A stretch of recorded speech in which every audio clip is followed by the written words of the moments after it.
Hello friends, welcome to EPG Pathshala. I am Dr. Mani Shresht, working as Assistant Professor at Haryana School of Business, GJ University of Science and Technology, Hisar. Today we are going to discuss about the topic compensation and business environment. Before starting the discussion, let's have a look at the contents.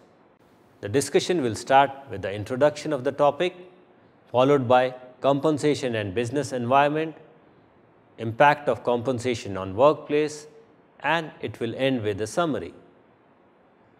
After completing this module, the students will be able to understand compensation and business environment relationship and the impact of compensation on workplace.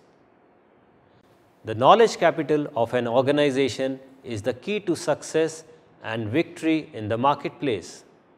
In the economy, geographical boundaries have become a history. Capital is ample, product developments happen quickly and cheaply, product life cycles are rather small, and willingness to switch jobs is strong. In such an environment, committed, intelligent, technically literate individuals who have vast experience, possess international stature, and are operationally agile, providing a strong competitive advantage to the organization. Such combination of skills in employees is in limited supply but in high demand. It has been strongly reiterated time and again that resources of intangible nature are more important contributors to a firm's success as compared to tangible resources. Among intangible resources, the most rare, non-imitable, non-substitutable, and valuable resource is the human resource. Acquiring, sustaining the desired human resource is the most daunting task for the organization. A firm's success and survival depends upon the resources as well as the extent to which it can be adapted to the environment in which it exists. Various internal and external factors have a direct bearing on the performance of a firm. Firms have to establish a firm environment fit to achieve its goals and objectives, and effective fit can be developed by proper assessment of internal as well as external environment. The internal environment of any firm depicts its resources of all kinds, their management, their leadership, etc., whereas the external environment reflects its business opportunities and threats posed to the business. These internal factors are independent from the firm working. Therefore, for formulation of strategy, it is important that both organizational factors, that is internal and external environment, should be well pitched with each other.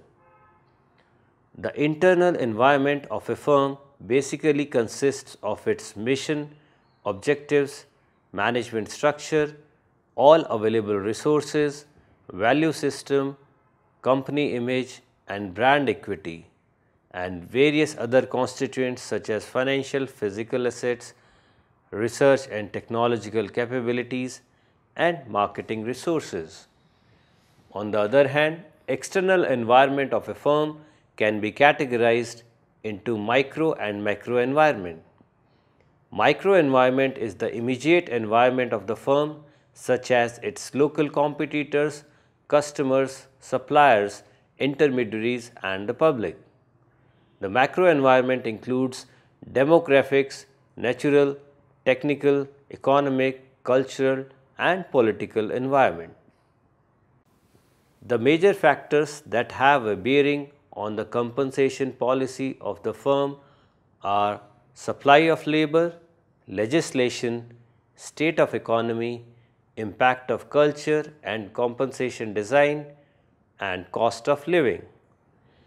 Let's consider them one by one.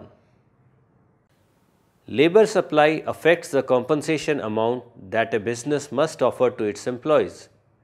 In an economy where unemployment is high and the number of qualified candidates is higher than the existing job opportunities, the compensation offered is generally less.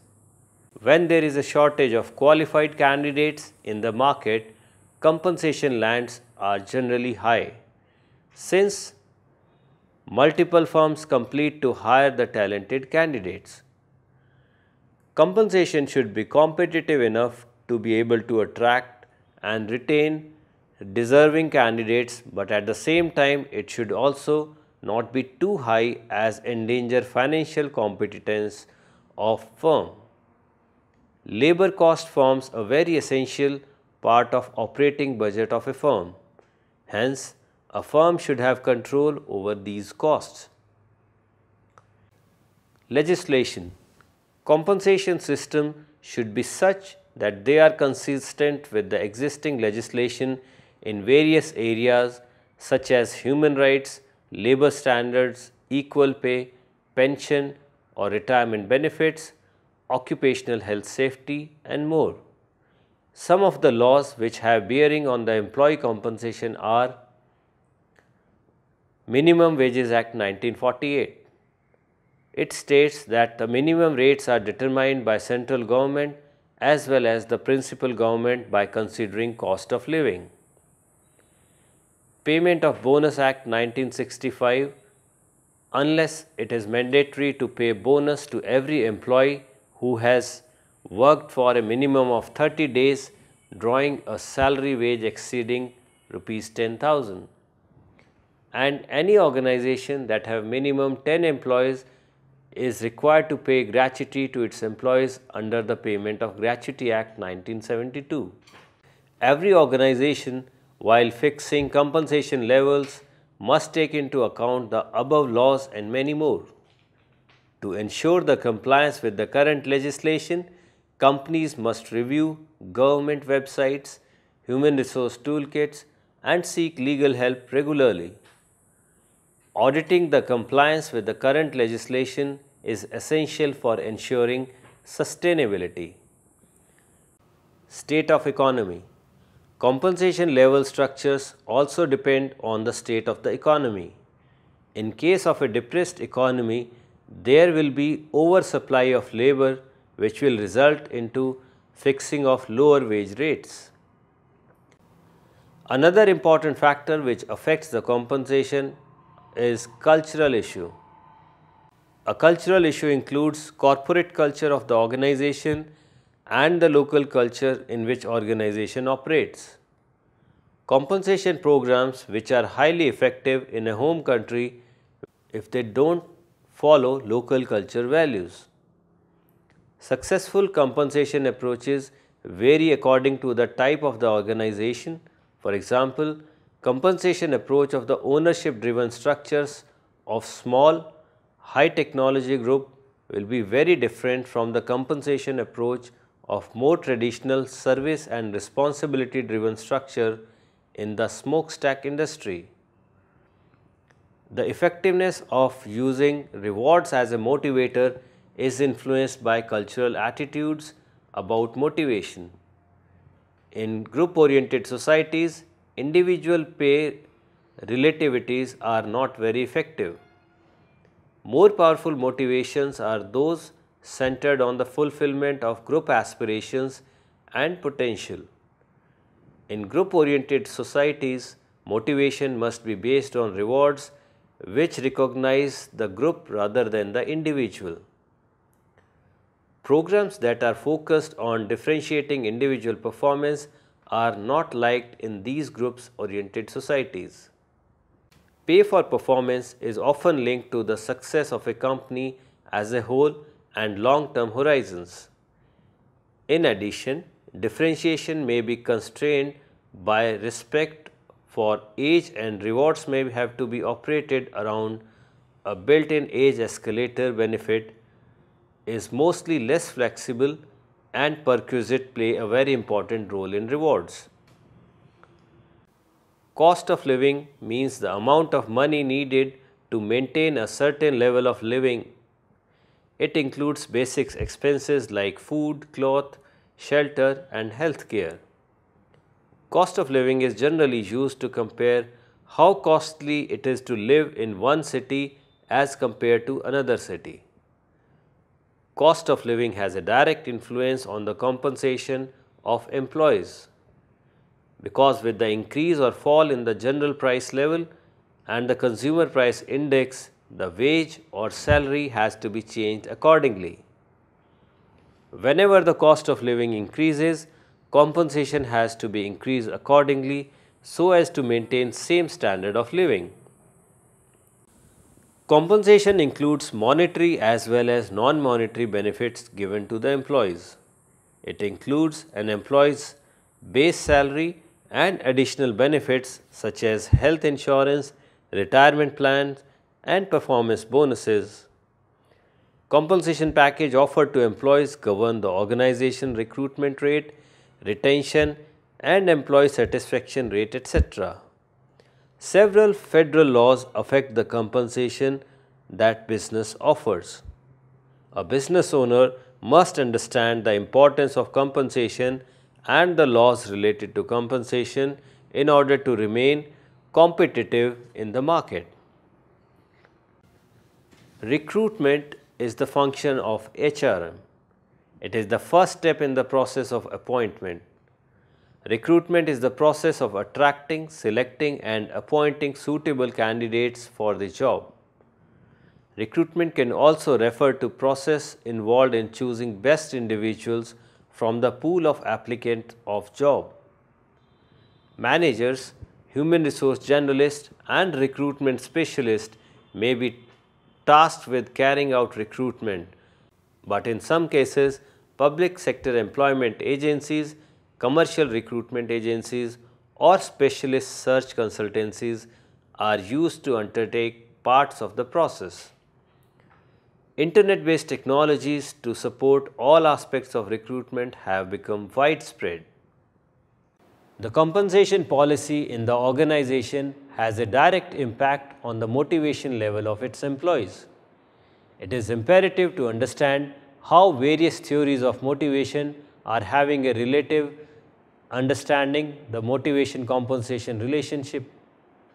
Motivation is a set of processes that arouse, direct, and maintain human behaviors towards attaining a goal.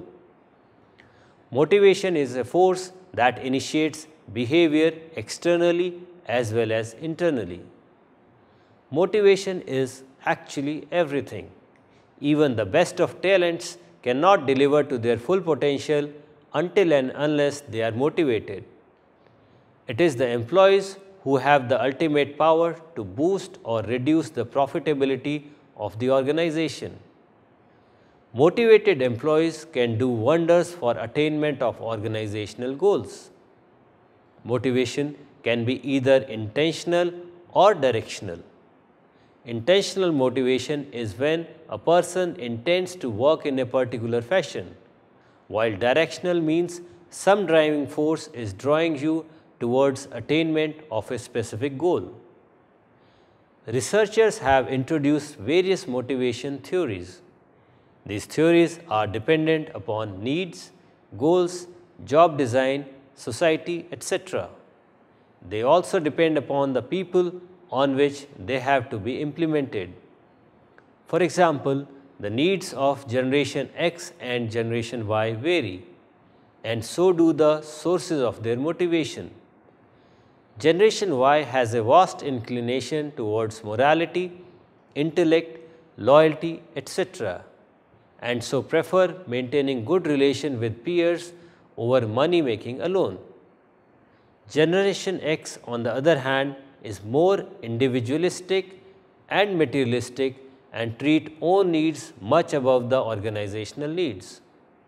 Hence, respond more to extrinsic motivation, that is compensation. Hence, motivation all kinds of employees is an Herculean task with the HR manager. Within an organization, employees learn exorbitantly from their organizational peers, culture, environment, managers, and so on. The core of social learning theory is self-efficacy. Self-efficacy is the concept that a person can perform effectively in a specific situation. Such judgments influence our selection of tasks and goals, our extent of efforts, and the time stretch for which we will work. Another fact that influences our self-efficacy is the positive expectations that others have from us. That is, the fact that others believe about our high levels of performance motivates us to live up to their expectation. To conclude, high self-efficacy employees work harder and better, give better results, so better is the organization performance and better compensation. Operant Conditioning Theory. Behavior makes you learn. This type of learning is called operant conditioning. Behavior is affected by motivation from within and by reinforcement externally. This reinforcement includes compensation hikes, bonuses, promotions, praises, and awards. Goal setting theory. Every individual has one's own priorities, needs, personal values, skills, efficiencies, and perceptions. Motivation comes from his own identical goals. To achieve higher goals, one works harder and assumes higher compensation. The goal setting theory indicates that the efforts put in by an employee are undoubtedly a reflection of his seriousness and level of his goals. Job design theory precisely identifies the various tasks involved in completion of a job and the relationship of these tasks with the performance and satisfaction of the employee.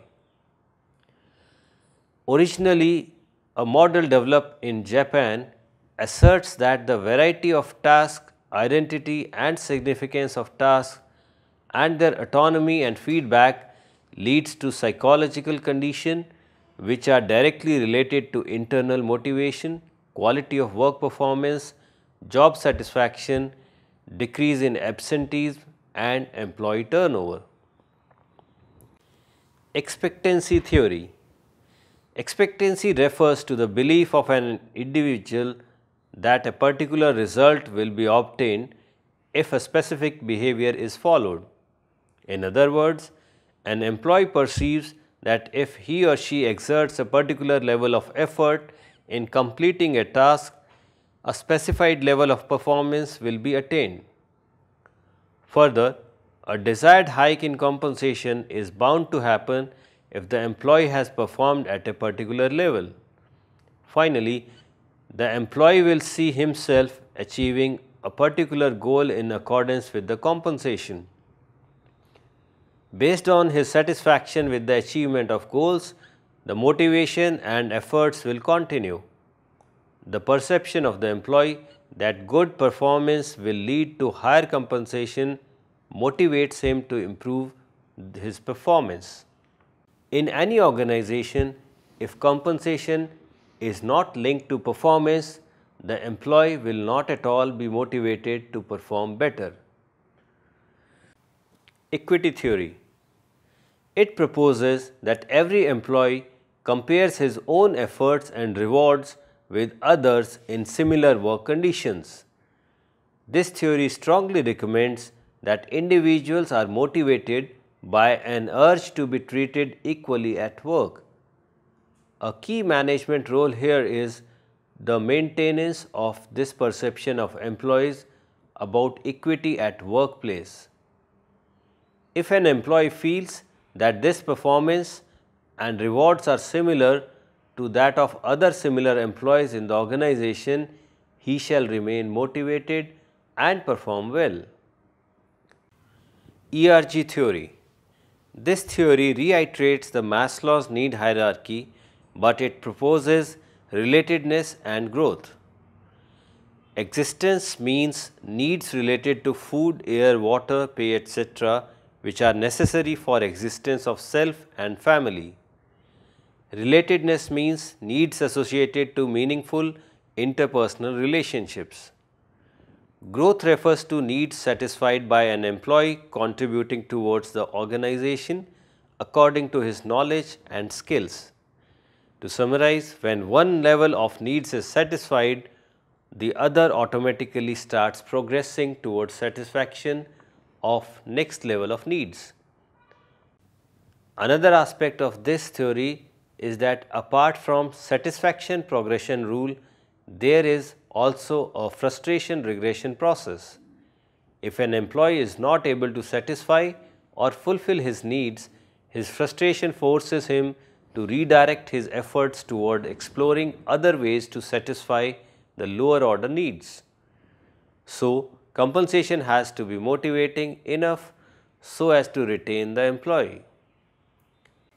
Theory X and Theory Y. In general, people are considered as bad. This pessimistic view assumes that generally people do not want to work on their own. They have to be forced, supervised and threatened. Theory X believes that employees have no goals, they want to avoid responsibility and their major ambition is security. It also symbolizes carrot and stick philosophy that rewards are to be combined with punishment to keep the employees motivated. On the contrary, Theory Y believes that people are inherently good. This optimistic aspect of human behavior reflects that people naturally work just like they play or take rest. Employees' attitude towards work is dependent on their earlier job experience and the organization's existing work environment. If they can correlate their personal goal with the organizational goals, they will automatically perform and will not be required to be forced or supervised or punished. If given adequate encouragement, they will not only seek responsibility but will also exercise adequate creativity in carrying out their duties. In Theory X, compensation works as motivator to give desirable results if employees do not expect raises, bonuses, etc. They do not work hard. On the contrary, in Theory Y, employees work hard to gain respect and recognition. Compensation just complements their self-motivated behavior. As these employees are already motivated, compensation only does the job of satisfying their material wants. Two sets of factors that are motivators and hygiene factors. Motivators are intrinsic factors which consist of work, responsibility, growth, prospects, achievement and recognition. These factors cause happiness within an employee. All these factors are basically related to work. Hygiene factors, on the other hand, are not directly related to work but to surrounding conditions. They are also called as extra job factors and they include organizational policies, peers, supervisors, subordinates, working environment, personal life, living standards, etc. In other words, hygiene factors may not motivate employees but they surely prevent dissatisfaction. So, compensation may not motivate employees but it surely prevents dissatisfaction. Also, rewards like recognition, achievement, status, etc. are necessary for motivation. The need of the hour is that organizations have not to just offer better compensation but more importantly assure job satisfaction, career growth, skill enhancement opportunity, job security, status progression, etc. The third component is retention. Retaining productive employees is the most difficult task for human resource today. Retaining employees saves companies resources and time spent in training and helps to maintain an efficient and knowledgeable workforce. Health insurance and retirement packages are benefits that employees desire from their employers. A sense of a belonging and apart from ownership is must. Companies that offer such environment have a much better chance of retaining workers. Other ways to retain employees is through regular promotions, which not only provide an employee with a higher base salary but also the ability to take on more responsibility in the workplace. Promotions and increments are very strong motivators that play a key role in retaining employees. Have proved that employees who work with an organization for longer periods prove to be very asset and are very good for the overall health of the organization. Retention is directly linked to compensation, which works positively for the organization's growth. In order to retain employees, an organization may adopt certain measures such as keeping the salary competitive. Each employee is keen to know whether his compensation is competitive with what others who perform similar work or not. Compensation may not be the highest in the area but should definitely be among the top. With low compensation levels, top people will leave the organization and low performance will take their jobs. Well-rounded benefits. Owing the high cost of health and life insurance, including them in employee compensation package is a big plus point to retain employees. If your company has stock offering dental care, vision care, along with overall health benefits, may prove to be helpful for the organization's stock options may also be an added advantage.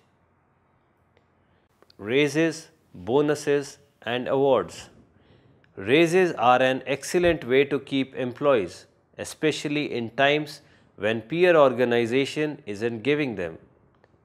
The more significant the raise, the more motivated the employee feels.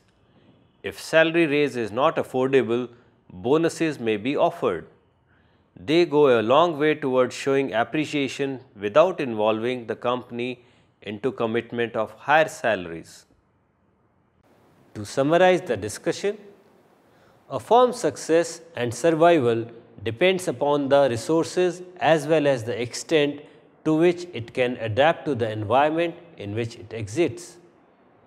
Various internal and external forces have a direct bearing on the performance of a firm.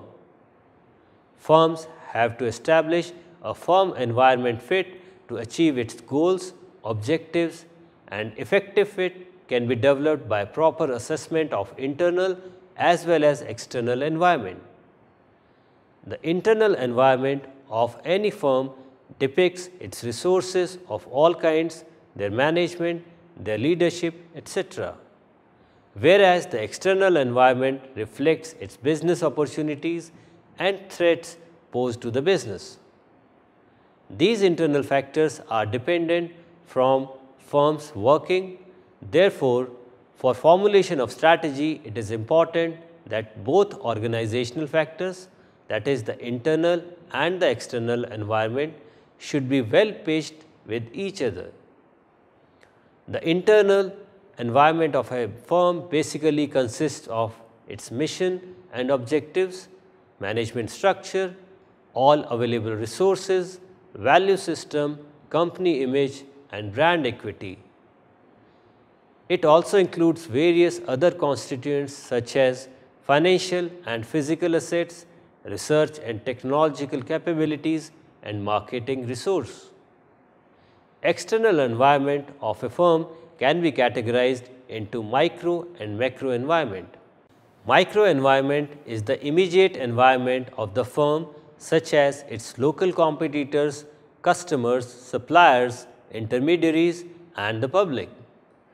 On the other hand, the macro environment includes demographics, natural, technical, economic, cultural, and political environment. Happy learning!